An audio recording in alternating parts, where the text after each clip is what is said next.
several questions from the audience we're going to get to in just a minute. That wraps up the one-on-one conversation with Congressman Paul. Coming up next, we go to the audience, and later, from you at home. We'll be right back with Congressman Ron Paul after this quick break.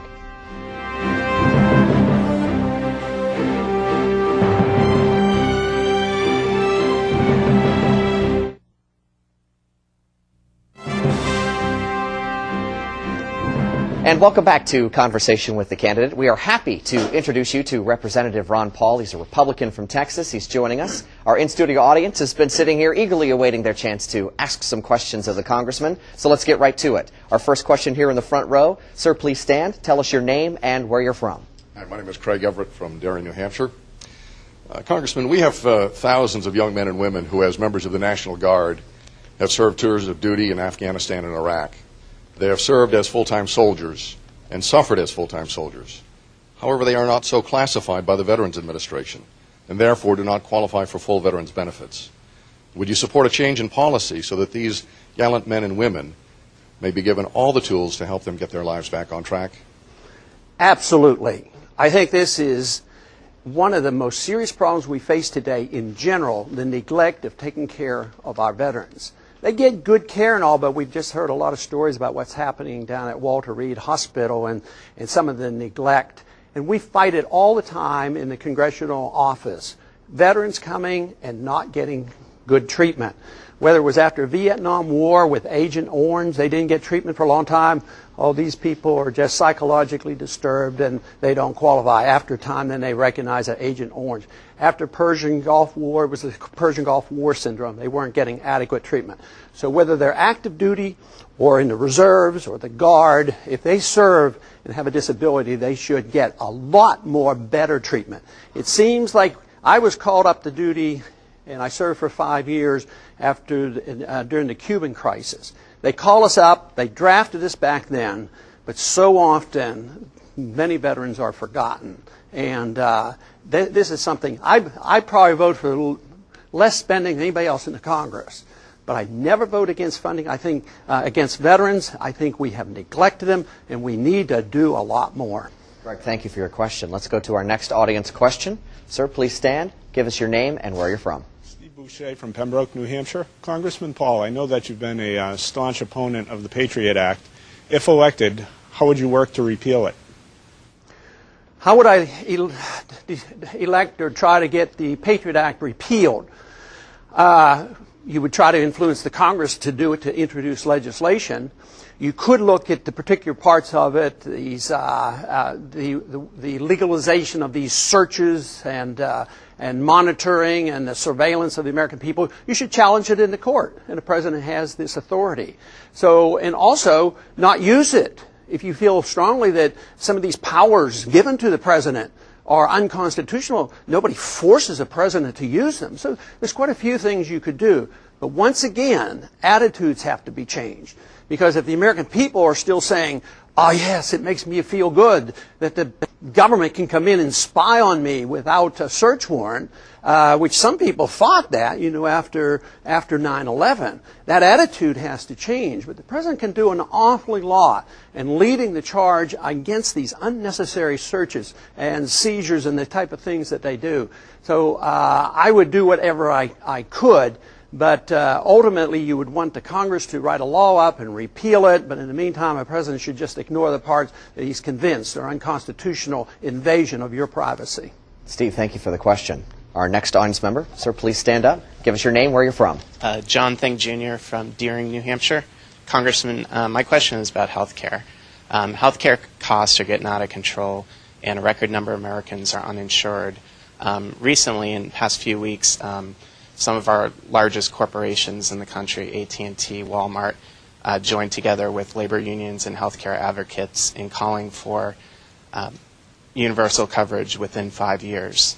And my question is, how do you plan on making healthcare, quality, affordable healthcare accessible to all Americans? No easy task, but I've thought a lot about it. Haven't been in medicine and politics, but universal health care, in my estimation, would be a total disaster. I mean, it's sort of like deciding, well, what if 10, 15 years ago we decided to have a universal program to deliver cell phones to everybody in the country? or computers or television sets. Those are left more to the marketplace. All of a sudden, what happens in the age of inflation when the dollar goes down in value, prices go down on almost everything except in electronics. They go down and everybody has them. So medicine, once the government gets involved in something and they give subsidies to it, it increases costs, not quality or availability. So whether it's education, we pump more money into education than ever before. And a lot of people go to school, but the quality of education goes down because the money goes to the bureaucracy. In medicine, it's the same way. You pump a lot of money into it, and third-party payments are going into it. And that causes costs to go up. Recently, under the prescription drug program that was passed recently, which I strongly objected to, because once again, the motivation was to give universal help to people, and I understand that. But the choices were to have sort of a national socialistic approach where the government controlled it and was universal, or whether it would subsidize the drug companies. Well, it turned out that the sort of fascist approach won out because the drug companies came. They spent hundreds of millions of dollars lobbying Congress, so they passed the kind where the drug companies now are making these many, many dollars. Once government gets involved, it's just horrible. Tax code, you could make some changes. You could have medical savings accounts and tax credits. You could do this. But the one biggest problem has been that businesses have been able to give tax deduction for given health insurance, but the individual can't. So they've been excluded. So the tax code could be improved tremendously to help the individual get the same benefit. But one disadvantage of putting it on, say, Walmart and these other places, all it does is push the prices up. And then our government, our companies in this country become less competitive. Then we can't compete with the imports. And that makes our problems worse. Nothing's for free. People think that if it's universal health care, it's for free. Nothing's for free. Sometimes it's hidden. Sometimes it helps big government and the bureaucrats. Other times it helps big corporations. I think it should be that we concentrate on how services and goods are delivered in a system that's free. John, thank you for the question. Our next audience member, please stand. Give us your name and where you're from. Mike Garofalo from Salem. Congressman, my question has to do with renewable energy. If you were elected president, what would you do to make our country more energy self-sufficient, and which types of renewable energy would you support? I think the market makes all those decisions in a proper manner. I'm not smart enough, and let me tell you the Congress is not smart enough, and let me tell you the bureaucrats aren't smart enough to know which is the best. In a free market, pricing tells you everything. Let's say we didn't spend any money protecting our oil in the Middle East, and for some reason the price of oil went to $200 a barrel. You know, immediately we'd drive less, alternative energy would come in, and who knows what would come. I have a personal opinion. I happen to think that we have put too many roadblocks in front of nuclear energy. I think nuclear energy is clean. I think it's efficient and all these wonderful things. And you can get electricity out of nuclear. You can have electric cars, all kinds of things. But the most important thing is to recognize that government's not very smart. Collectivism in government, they're not capable of making good decisions in education, medicine, or in energy. But free price is important. Take, for instance, corn. You know, we can make ethanol from corn, and that looks like it may have some future. But I also have read some stories where you use almost about 80% of the energy you get from corn to make the corn energy, and that if you didn't have special subsidies, we wouldn't even be talking about corn if it were left to the market. Corn gets subsidies, but sugarcane doesn't. You know, and so it doesn't make any sense, and the market has to sort these out.